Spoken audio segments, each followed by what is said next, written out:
namun semangatnya takkan pernah pudar hingga Tuhan kan berikan jalan.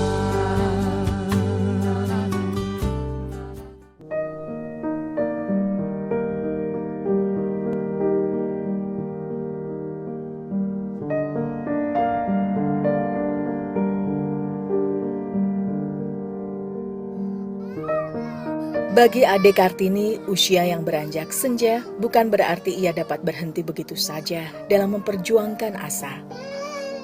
Setelah berkeluarga, keenam buah hatinya telah beranjak menjauh dan sibuk dengan keluarganya masing-masing. Bersama Eman, sang suami, ia pun masih harus merawat Aska, salah seorang cucunya yang kini tak lagi dihiraukan oleh orang tuanya.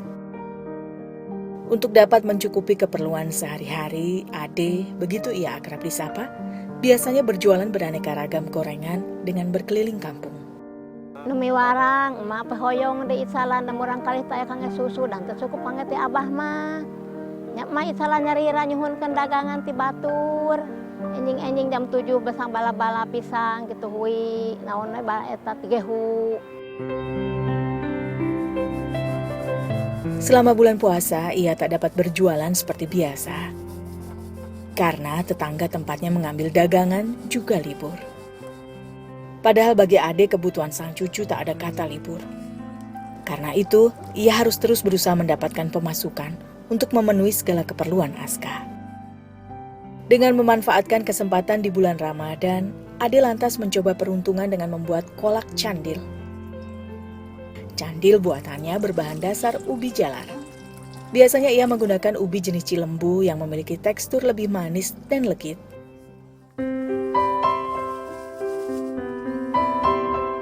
Setelah ubi bebas dari kotoran yang melekat, tahap selanjutnya adalah merebus ubi. Selain direbus, ubi juga dapat diolah dengan cara dikukus. Proses perebusan ini memakan waktu sekitar 45 menit hingga ubi matang sempurna. Selama 3 tahun terakhir, Ade juga selalu disibukkan dengan mengurus Aska. Bocah 3 tahun ini memang masih sangat bergantung pada sang nenek.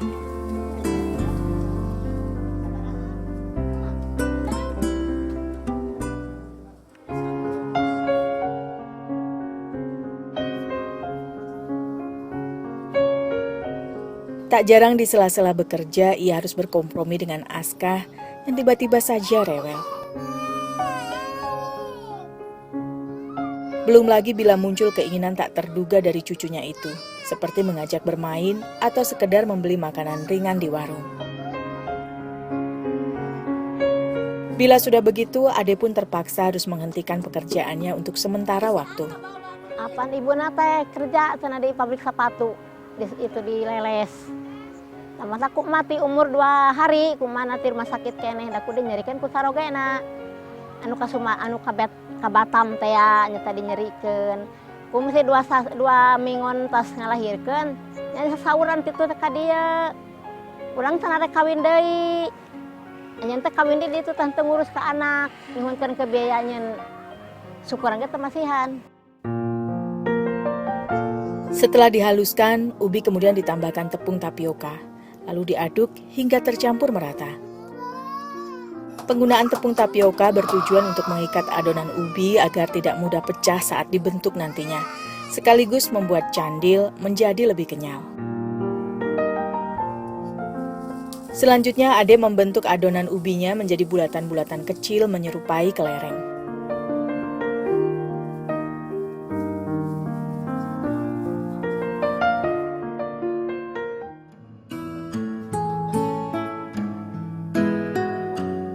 Ciri khas utama kolak adalah kuah gula merah. Untuk membuatnya, Ade mendidihkan air lalu memasak gula merah beserta pandan secara bersama-sama. Setelah gula merahnya larut, barulah bola-bola candil dimasukkan ke dalamnya.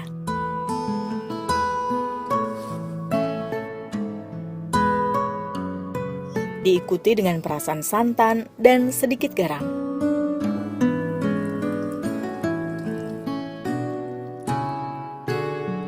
Karena sebelumnya ubi telah dimasak terlebih dulu, Ade tidak perlu menunggu terlalu lama. Bila sudah mengambang ke permukaan, itu artinya candil telah masak dengan sempurna.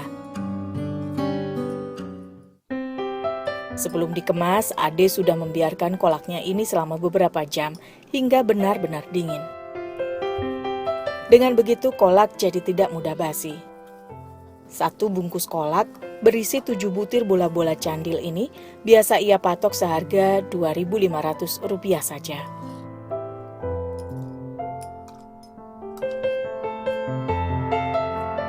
Tara lo ba ukur kang inyanak atuh ukur sabara puluh, 50 siki kitu pisang ge hu teh. Antara seueur nyanakanana panti dinya na. Sawal mah aya 20 kitu kangengna teh aya kumaha kangengna eta mah teu angerit salan mah. Ade berjualan dengan berkeliling kampung. Biasanya ia mendatangi rumah-rumah di sekitar tempat tinggalnya terlebih dulu. Para tetangga dekatnya inilah pelanggan setianya. Sambil mengasuh Aska, ia mulai menawarkan kolak candil buatannya. Jika berkaitan dengan kepentingan sang cucu, Ade memang tak pernah merasa gentar. Ia rela melakukan pekerjaan apapun yang ia mampu, semata demi untuk merawat dan membesarkan sang cucu.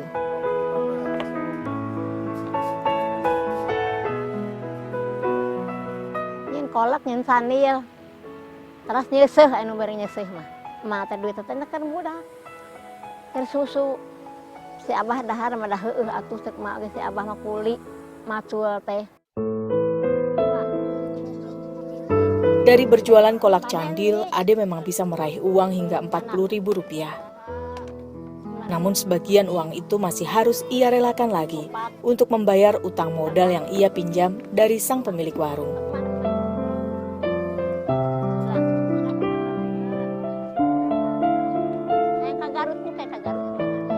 Bagi Ade, urusan perutnya sendiri terkadang bukanlah prioritas.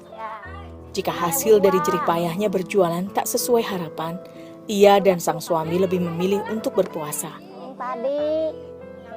Bagi mereka yang terpenting adalah bisa membeli susu untuk Aska. Saat ini usia Ade menginjak tahun ke-55. Sedangkan Eman suaminya 15 tahun lebih tua darinya, yaitu 70 tahun. Usia Eman yang kian senja tentu berpengaruh pada tenaganya dan berujung pula pada pendapatannya yang semakin menurun. Teu aya nama da kusabab tanagana atas kenor. Tah batur mah ngahancana kekengengan teh 5 meter. Aya si Abah ngan ukur 2 meter. Mana ieu teh geus kenor tanagana. Eta ge aya ngan mureun da ningal tanaga abdi geus kurang. Mengikuti langkah kaki sang nenek saat berjualan keliling, tak jarang membuat Aska merasa lelah dan rewel. Ade harus menahan beban batin jika Aska terus merajuk meminta jajan. Namun apa mau dikata, ia tetap harus bijak menggunakan uang yang didapatnya ini demi menyambung hidup esok hari. Beratnya berat atuh jang. Aing ngurus incu teh kuman peka sakola teh mah teh. Rek di mana? Anak Abah geus sakolotan, anak ngurus incu. Incu ieu we nu hiji nu ayeuna ditinggalkeun ku indungna teh. Ya berat ujang beban emak mah leuwih ti berat. Nyingarepan sakolana, nyingarepan keur makana kieu. Saat berjualan, Ade sebenarnya berprinsip pantang pulang sebelum tandas. Namun seringkali ia harus dengan berat hati memutar langkahnya untuk kembali pulang ke rumah lebih awal lantaran Aska tak berhenti menangis.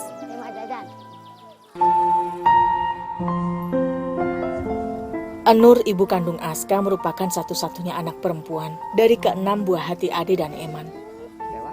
Hingga saat ini mereka hanya tahu putrinya itu menetap di Batam bersama suami barunya. Namun sudah 2 tahun terakhir Anur seperti menghilang di telan bumi. Tak ada sedikit pun kabar beritanya atau sekedar menanyakan perkembangan yang dialami Aska. Hal ini tentu membuat Eman dan Ade merasa heran sekaligus khawatir. Hilangnya sosok orang tua dalam kehidupan Aska membuatnya seringkali tak ingin lepas dari kakek neneknya.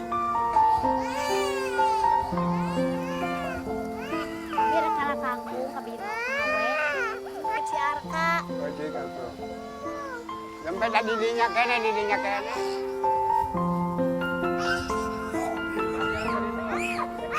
Alah.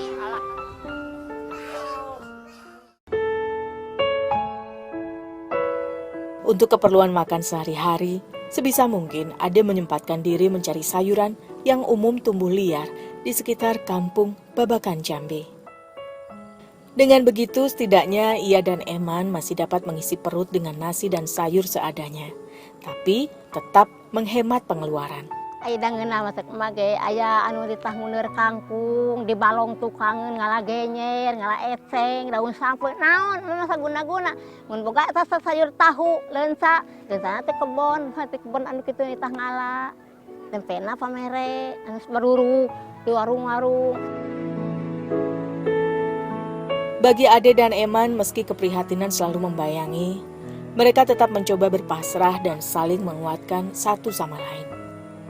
Aya nu nitah mah abah teh daekeun. Aya nu nitah kieu mah kerja kemana-kemana ge daek. Eta gini ngamadian kembang di Serkop daek, mun butuh ku duit teh ngabelanjaan emak. Ensan pernah emak nepikeun ayeuna si abah disarenan duit luhurna 50, handapna kana 40.